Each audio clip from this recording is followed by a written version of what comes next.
Goodness, you can hear it. The evening is getting late. The bourbon's still going down smooth. Oh, I am your host of Whiskey and Washers. My name is Ryan. You're looking at Olive right there. One of the cutest things ever. Let me see if I can get her ball. Think I can? On tonight's show, you know what I'm going to do? I'm going to do damn near the same thing I do all the time. Oh, I'm going to get a ball. And we're going to throw it over there for her. Ready? Are you ready? There you go. Look at her. She's got to adjust. Oh, look at that.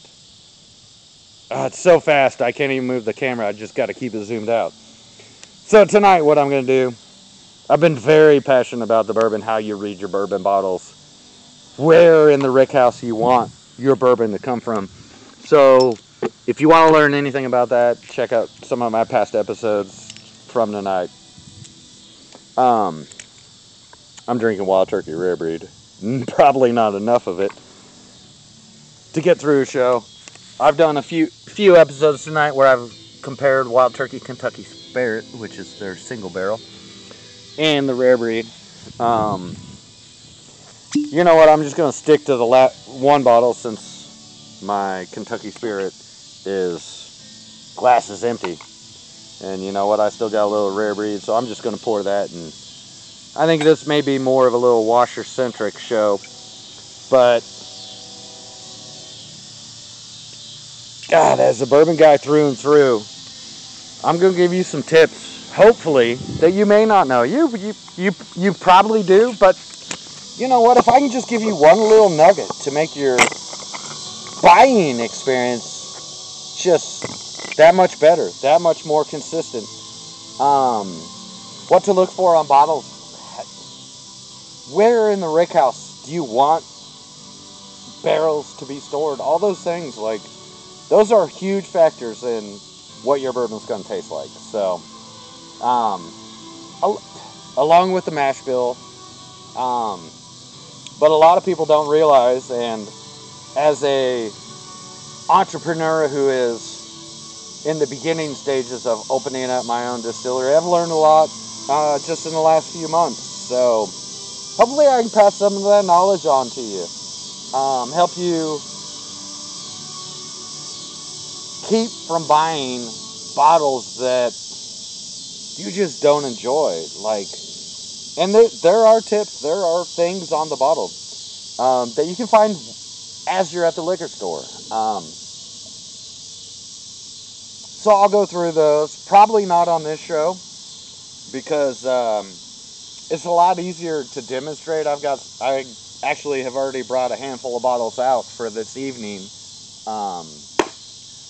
Because I'm probably going to build a fire. It's August. I think it's August 15th, and I'll tell you what, it's a great, cool evening here. You don't get many of these, and so I'm probably going to sit outside, drink a little bourbon, maybe enjoy a nice little fire in the fire pit, and I'll pull those bottles out and I'll show you, like, what do you look for? How do you know what you're gonna like? Just by the bottle. And hold on. 2 in for 6, 7, 8. There's 2 right there. That's right. 7, 8, 9, 10, 11. 11 to start off the show. Because as a bourbon lover myself, like, there's nothing more frustrating than getting a bottle that just, let's be honest, just sucks. You don't enjoy. And it may not suck for everybody, but for what you got going on, for your taste, your flavor, what you're looking for in a bottle, like, you got to know, it's so beneficial to know how to read a bottle while you're at a liquor store, so you're not looking, you don't want to go around, pick up a bottle off the shelf and be like, oh, let me search this on the internet. And then you go to the next bottle, let me search this. Like, man, that's no way to go. You don't want to spend hours of your life in a liquor store just trying to figure out what bottle may be good. Like, there's more important things to do. For instance, take that bottle home and drink it. That's way more important. Go home. Enjoy that son of a bitch. Know that you picked a good one before you even check out and pay for it. So those are the tips I'm hoping to share. Because I work at a liquor store. I've worked at liquor stores. I've sold liquor. I mean, I've been in the liquor industry for a while. And it's amazing how many times I'll talk to a bourbon guy at the store and 9 points. I'm like, oh yeah, this is from this distillery. And they're like, oh, I didn't know that. I was like, yeah, do you like X, Y, or Z from that distillery? And they're like, yeah. I'm like, dude, you gotta try this bottle, man. And the thing is, they may not tell you on the bottle actually what distillery it's from, but if you know certain things on the bottle, you will be able to figure that out. And that is of such value. Because, I mean, talk to me. There's nothing worse than thinking to yourself, man, I cannot wait to get home and try this bottle I just pulled off this shelf. Never seen it before. Let's try it. It may tell you a few things that you look for on the bottle, like your mash bill and whatnot, and you may say to yourself, ooh, I'm going to like this. You get home, and you don't like it.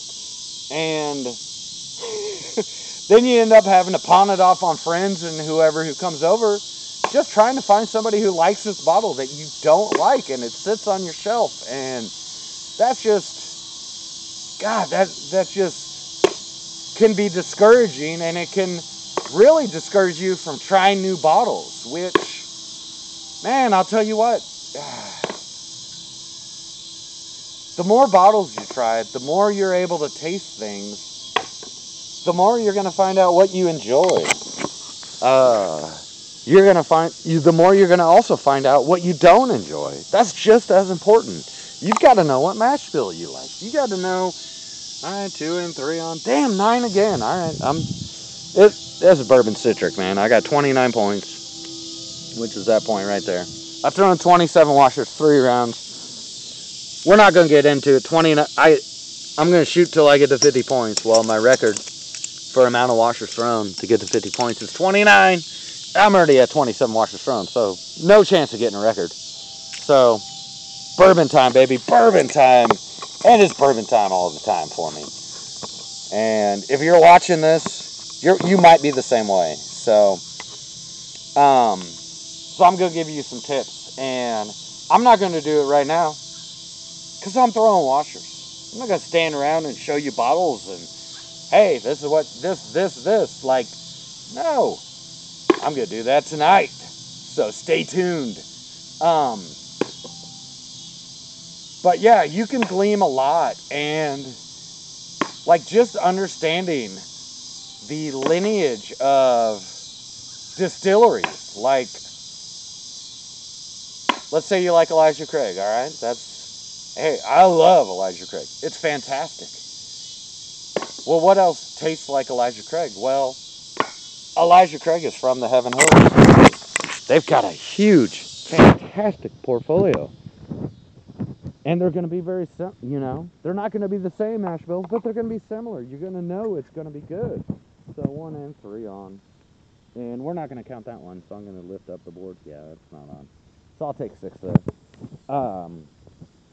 So these little tips, like Jim Beam. You may not like Jim Beam, but you know what? Some of the higher end Jim Beam, you may not even realize, hey, that's a Jim Beam product? I didn't know that, dude. That's really good.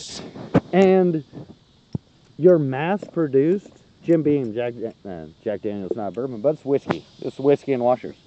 Heaven Hill, which is Evan Williams. So, you may not like Evan Williams. You may not like Jim Beam. But, man, their high-end stuff, man, I wouldn't say they've perfected bourbon, but they're damn close. And if you know, hey, this is a Jack Daniel's very high-end product, but there's no Jack Daniel's on the front of the label. Heaven Hill, there's no Evan Williams on the front of the label. Jim Beam, man, there's no Jim Beam on the front of the label. How do I know where it's coming from? Oh, that's a great question and something I will answer And hopefully I've probably answered in some of the last videos I've done. But tonight, what I'm going to do on a nice, cool August night is really show you. Like, I got some bottles pulled out already that I'm going to build a little fire. I'm going to listen to the bugs talk to me tonight. I mean, just listen to how loud that is. That's amazing. But you got to... Oh, I thought that was going in. Sorry. Caught me off guard. But these lineages, these same... God bless. Same heritage. Hold on. Let me think about this. 2 in for 6, 7, 8, 9, 10. 10 plus 36 is 46. I'm 4 points away from this show being over. But you really, like, your bottle's going to tell you what distillery it's coming from. And for the most part, if you like one product from a distillery, like, it is definitely worth trying other products from it. And you may not even realize that those are from the same distillery.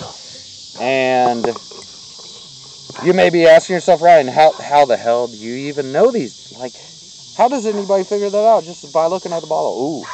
And that's a fantastic question. And it is an answer that tonight, it won't be a short. Let's be honest. I got 5 bottles I'm going to have out that I'm going to show you just by looking at the bottle where it's coming from. It may not tell me the mash bill, but I can say, hey, it's going to be a very similar to mash because it's the same family. It's the same distiller as whatever it may be that you enjoy. So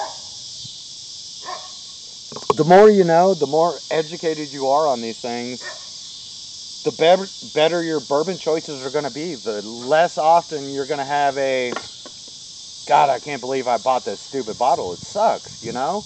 And all bottles on the shelf, all might be a little exaggeration. But most bottles on the shelf, I think I got 4 points to end the show, are going to sell somewhere. You know what I'm saying? I needed 4 points. 1, 2, 3, 4. Like, bottles don't get produced and continue to get produced if they're not selling. So you have to understand that, hey, somebody likes this. And the main thing is you got to make sure you understand what you like and what you dislike. What kind of mash bill you like? What kind of family tree do you like? Whether it be Heaven Hill or Jack Daniels or Jim Beam or whatever it may be. And bourbons are popping up all across the country. And that is fantastic. Just getting so many more different options. So many more different varieties. So many more climates and temperaments. And all these things affect your bourbon. And God, I can't wait to just share what I've learned and share what people are looking for. So you know, hey, I'm going to like this bottle when I get home. And that excitement, oh man, it's adrenaline rush. It is for me. You may not be into bourbons as much as I am. Very few people are, let's be honest. I'm out here on an August evening drinking bourbon. And it's August. Most people switch to a cooler drink during the summer. I'm bourbon year round. I'm insane. I'm a nut, and I love it. And I can't wait to share my experiences, my knowledge, things I've learned. Hey, you know what? I'd love to get some information from you guys as well, man. Let's start some bourbon conversations in the comments. That's what it's all about. I love it. I love talking bourbons. I'm yammering on. This has gotten way too long of a show. I'm 14 minutes, 30 seconds in. It's time to end it. But I appreciate you joining me for all this time. Trust me, tonight, if you see a little fire on the on my intro, check it out, because I'm going to give you some information that an amazing amount of bourbon lovers don't really know yet. And hopefully you do, but if not, hey, learn something. Let's teach each other. Let's Great to have you on my show. We'll see you soon.